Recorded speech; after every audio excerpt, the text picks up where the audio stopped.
I remember with the 2 hurricanes that hit us hard this year. On the first one, there was quite a bit of flooding, and one of the things that I find remarkable with pink Pexxies, and you see them online a lot of times, is it's not just tile and grout. There's also the carpet cleaning aspect. Yeah. Now, before Helene ever opened this business, I'd always see these videos that people post where they show that carpet cleaning. They take a carpet pretty much black. I'm not tell it's a carpet. It looks like a piece of dirt from outside. Yeah. And they start that cleaning process, right? Yeah. And on the website, on the Pink Pexxies website, which we'll put at the bottom of the page in the podcast, on the website it shows versions where Helene does that cleaning. Now I remember going with her. What was the first hurricane's name? It was after Helene. It was Helene. No, it was before. It was the first one. No, Helene was the first one that had all the... Helene was the first one, right? What was the second one? Milton and Helene. So it was after Helene, and I think we went to St. Pete's, and there was this house that was crazily flooded, right? And the water had receded, and dude, you walked in there, and it was a smell of seaweed and shit, right? Yeah, it wasn't great. I looked at this place, and I was like, oh... You know, it was bad. Like, I didn't want to even be there. And I remember Helene putting the machines out. She drained the water. She started cleaning. Dude, other than the fact that there was so much other damage from water that she couldn't do, that floor looked new. Really? It's on the website. What kind of flooring was it? What floor was that? That was a tile, right? It was a Berber carpet. Yes. And then there was... Carpet, dude. I wasn't clean it and not pull it. It had to be pulled. But in order to pull it, because it's so heavy from all the water, you have to get the water out. Because there's additional damage. But when she'd done it, so when you looked at that carpet when we started, right? And I'll post the pictures on this section. You looked at it when it started. There was things in there I wouldn't want to touch with my hands, right? Yep. And when she was done with it, other than the fact that they'd have to pull it because of seawater damage or something, that carpet looked new. I looked at it like, how did you do this? I went the second day, I was like, how? Because lots of elbow grease. The machines that she uses, they have extremely high pressure, up to 2,000 psi, and the amount of things it pulls out of a carpet. Now, you know, I have a love-hate relation with carpet. I don't want a house with carpets in. I hate houses with carpets. It's dirty. They're hard to keep clean. You don't know what's in them. But even more so after Helene explained what crap is on floors. Right, which I'm pretty sure she's going to like now. Like, I don't want to touch a carpet with a 10-foot pole. Yeah. I used to be okay doing push-ups on the gym floor, and I'll still do, but I wash my hands afterwards now. Previously, I didn't. Yes, we don't have the 5 because I thought it was okay. Yeah, no. It's not okay. It's not okay. Tell us why it's not okay. Oh my goodness, I can't remember what the exact number is, but I think your square inch of carpet holds something like 250 times more germs than a toilet seat. Wow. So if you've got your children... Toilet seat. Yes, toilet seat. When you say it like that...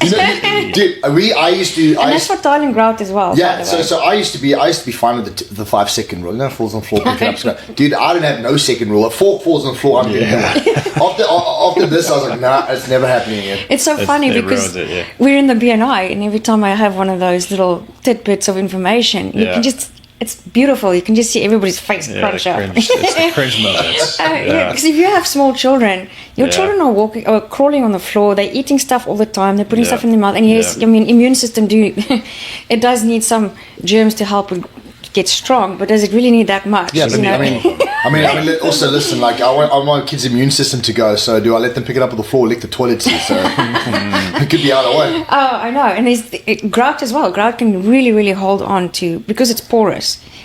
So you'd think, oh no, tile and grout, it's a very hard surface, I can mop it, it's never going to stay there.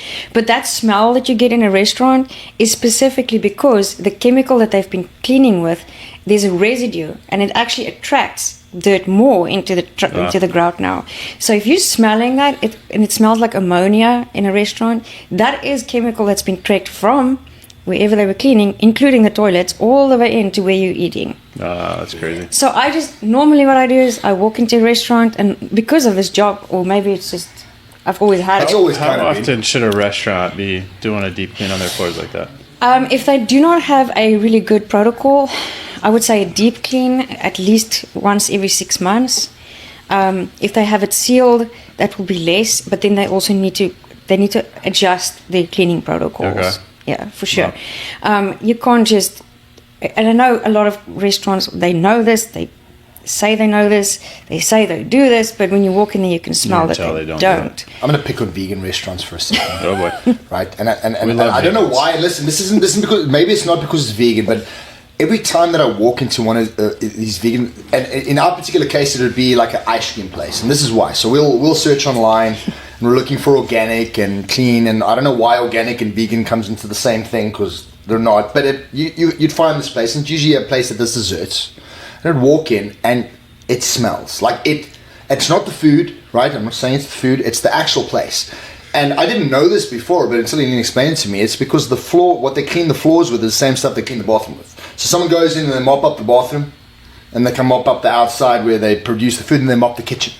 Yeah, I've so my past life, we sold these types of chemical cleaning products to restaurants and mop buckets, things like that, and that was something we always attacked, the mop bucket area, if you will, where like you just said, they're using some pine saw, dropping it in, and then just taking it through the whole entire place. You know what I mean? It's the same time, same and effort. dirty water, same nastiness all the way through, and it's gross, right? So it's just. Well, there's actually a protocol that you have to follow. Yeah. You have to keep everything that you clean your kitchen with has to be separate. The restaurant area and especially the bathroom area.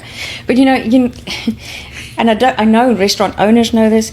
Your staff, they do not care about your restaurant as much as you do. Yeah. And especially if it's something like an ice cream shop or dessert shop, they are just there to do the work. Because also, I mean, I suppose if you're doing something like desserts where, you're not necessarily preparing food, you're not cooking anything. And you're just kind of going in and I hope it isn't the case, but I mean, I've seen it firsthand. Maybe in those particular cases, they don't think it's as necessary.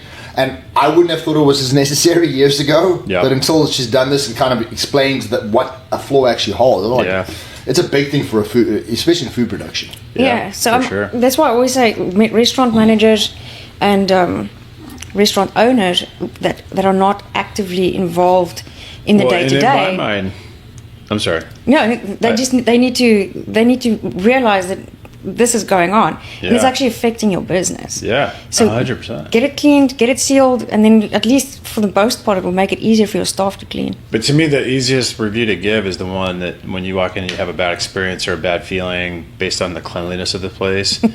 Versus think about when you walk into a restaurant that's immaculate and it's clean, you feel good, you want to be there, you want to sit down and enjoy your meal. And it's an experience versus it's very different. This place is gross. I think there's a reason why they say it's so clean you can eat off the floor. Sure. It's a good expression.